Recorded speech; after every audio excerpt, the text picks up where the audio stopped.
ঈদের এই টাইমে বৃষ্টি, এটা আসলে কখনো ভাবতেও পারিনি যে এই টাইমে বৃষ্টি হবে।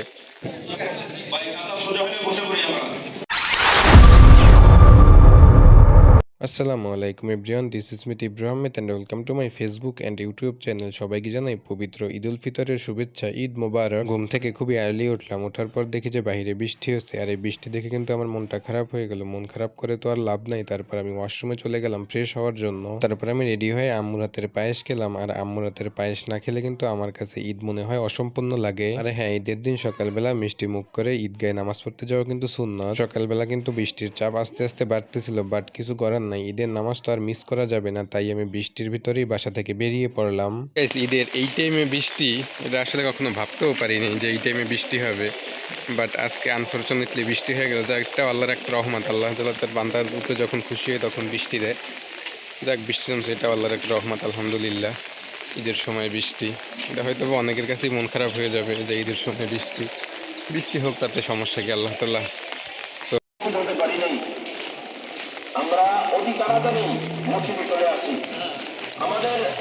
তারপর আমি মসজিদে চলে আসলাম, আর মসজিদ কিন্তু আমাদের বাসা থেকে বেশি দূরে না, যার কারণে খুবই দ্রুতই কিন্তু চলে আসতে পারছি। আমি মসজিদে আসতে আসতে দেখি যে অনেক মানুষই চলে আসছে এখানে নামাজ পড়ার জন্য। আর আমাদের এই মসজিদটা অনেক বড়, যার কারণে অনেক মানুষ একত্রে নামাজ পড়তে পারে। আর আমাদের এই মসজিদ বড় হওয়ার কারণে আমাদের কোনো ঈদগাহ মাঠে যেতে হয় না ঈদের নামাজ পড়ার জন্য।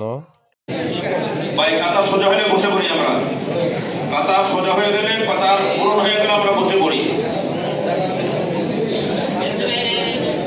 নামাজ শেষে মসজিদ থেকে বাহিরে চলে আসলাম। বাহিরে দেখি যে বৃষ্টি কিন্তু একেবারে কমে গেছে। কিরে, ঘুমাও? মসজিদ থেকে বাসায় এসে বাসায় কিছুক্ষণ সময় কাটিয়ে তারপর কিন্তু আবার আমি বাসা থেকে বেরিয়ে পড়লাম। যেহেতু সারা সকাল বৃষ্টি ছিল, যার কারণে কিন্তু রাস্তায় তেমন বেশি মানুষ ছিল না, রাস্তা একেবারে ফাঁকা বললেই চলে, আর গাড়িরও কিন্তু তেমন কোনো চাপ ছিল না। তারপর আমি চলে আসলাম রাজা বাহাদুর শাহ সড়কে। এইটা হচ্ছে গিয়ে বরিশালের সব থেকে সুন্দর রাস্তা, আর এই রাস্তায় কিন্তু তেমন বেশি মানুষ ছিল না। বরিশালের ম্যাক্সিমাম জায়গায় আমি রিক্সা নিয়ে ঘুরছিলাম, বাট চোখে পড়ার মতো তেমন কোনো মানুষ ছিল না। যেহেতু সারা সকাল বৃষ্টি ছিল, যার কারণে চারিদিকে একদম মেঘে অন্ধকার ছিল। পর আমি চলে আসলাম বরিশাল জেলা শিল্পকলা একাডেমিতে, আর এই শিল্পকলা একাডেমিতেও চোখে পড়ার মতো তেমন কোনো মানুষ ছিল না। তারপর আমি কিছুক্ষণ ঘোরাফেরা করে আবার কিন্তু বাসার উদ্দেশ্যে রওনা হয়ে গেলাম, আর আমি কিন্তু তারপর বাসায় চলে আসলাম। গাইজ, বিকেলে আবার ঘুরতে বের হইলাম। বিকেলে ঘুরতে বের হওয়ার পর এত পরিমাণ মানুষ ফেস করলাম, মনে হয় যে বাংলাদেশের প্রত্যেকটা জেলা থেকে সব মানুষ মনে হয় বরিশাল চলে আসছে। যেমন ছিল মানুষের ক্রাউড, ঠিক তেমনই ছিল গাড়ির জ্যাম। আমি ডিসাইড করলাম যাবো যে 30 গোডাউন, আর 30 গোডাউনের সম্পূর্ণ রাস্তায় কিন্তু একেবারে জ্যাম ছিল গাড়ি দিয়ে আর মানুষ দিয়ে।